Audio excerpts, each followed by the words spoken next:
Okay, we're back with the third installment here of how to fillet your monchong when you get home. Now, if you've watched my videos before, you know I'm a huge fan of paper towels. I like the fishy to stay out of my house. I don't like being in trouble for smelling like fish, and I have been in trouble most of my life. One of the neat tricks that you learn working on a sport fishing boat is the value of having wax paper or sandwich wrap around when you do have fish. So, you are going to need a cutting surface, and I find almost everything I need at Smart and Final or Walmart. No excuses in life, gentlemen or ladies. Okay, so we're going to take apart this monchong right in front of you. So there's meat all the way up in here, but there's a lot of bones. I'll show you when I get into there. This skin is really something to talk about. I mean, it's like armor. And so what you want to do is you want to not cut your hand, but your first cuts are all about the skin. You're not even worried about getting the fillet off the meat on your first cuts. You're literally going through and breaking the skin. Now that this is opened up for you, you have a nice handle, and you see a sharp knife actually cuts the skin. And now once you're in, you're just going to butterfly it up. And you know, with this fish, you actually can get really close to the bones because the fish has got really tough bones. Now once you get up to the center spine, you're going to repeat the same thing on the back. Now I'll turn this fish over and show you the other side too, so you get a chance to see what it's like cutting both sides.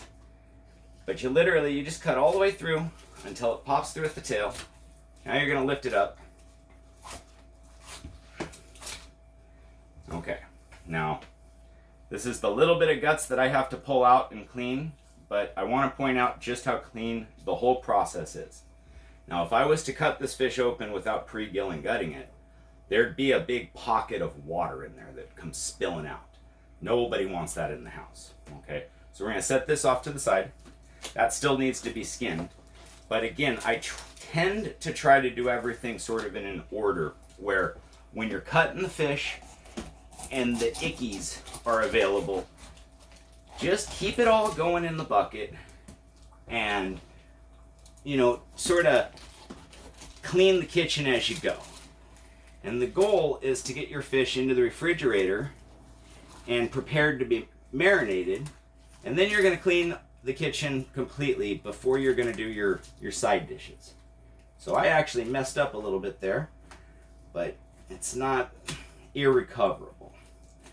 So what happened there was I actually cut too close to the bone. So I'm actually going to look like a little bit of an amateur here.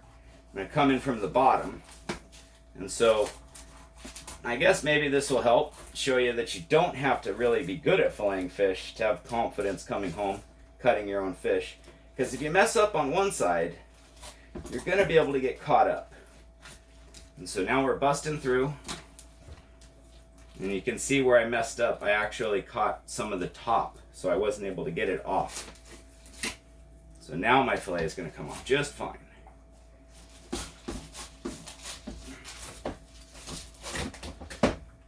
So a little bit of a hack job, admittedly, but those are the bones that got caught up. And at this point, I'm just going to peel them right off. Okay, so this is a really tough, durable fish. And it like I said, opens up super white. You got a, you know, kind of a roly-poly fish skeleton here when you're done.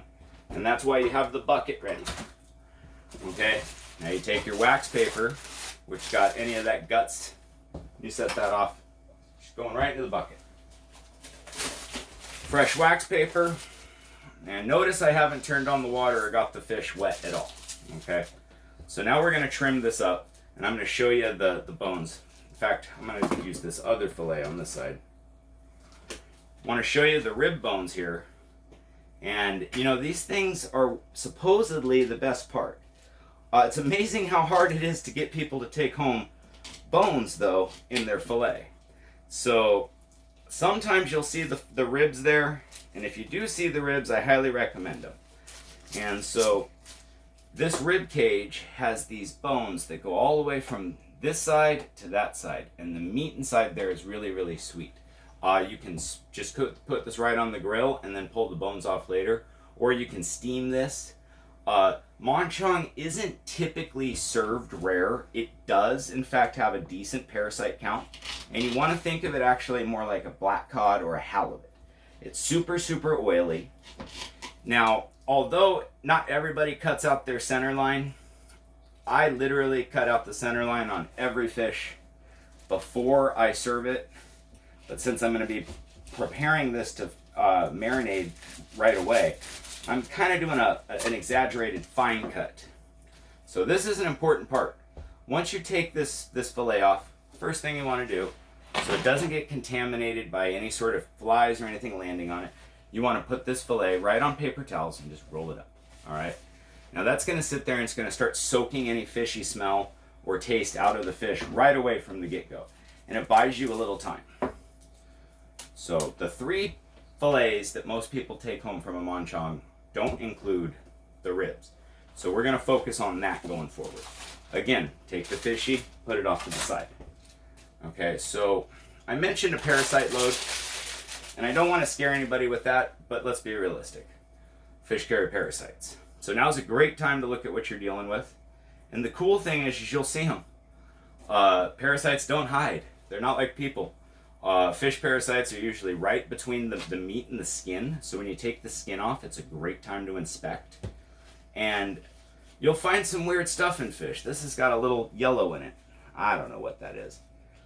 But yeah, that wipes right off. That's some sort of gooey. I don't want to eat that stuff. So the first thing I do is kind of make a shallow exploratory cut to just find out what we're dealing with. And what we're dealing with is a really, really surface, fatty tissue. Again, it doesn't look good, so I'm not eating it.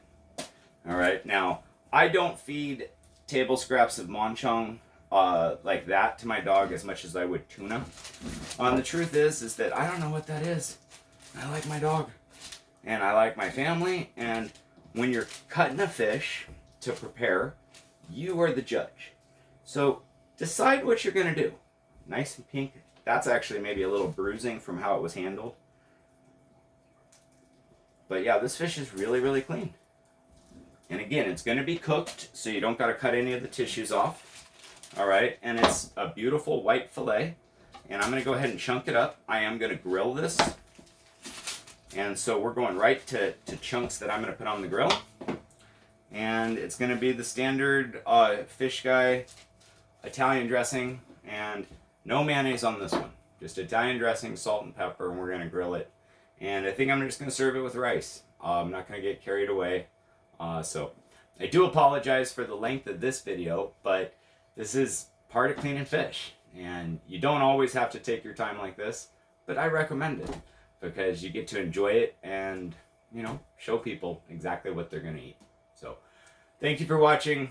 My name's Justin the Fish Guy. Every Saturday at San Diego Tuna Harbor Dockside Market from 8 to 1. You can find me and my kids and all my friends and family I've been fishing with my whole life. I'll teach you everything I know and show you what we got, and I'll invite you back next week again. Thank you for watching.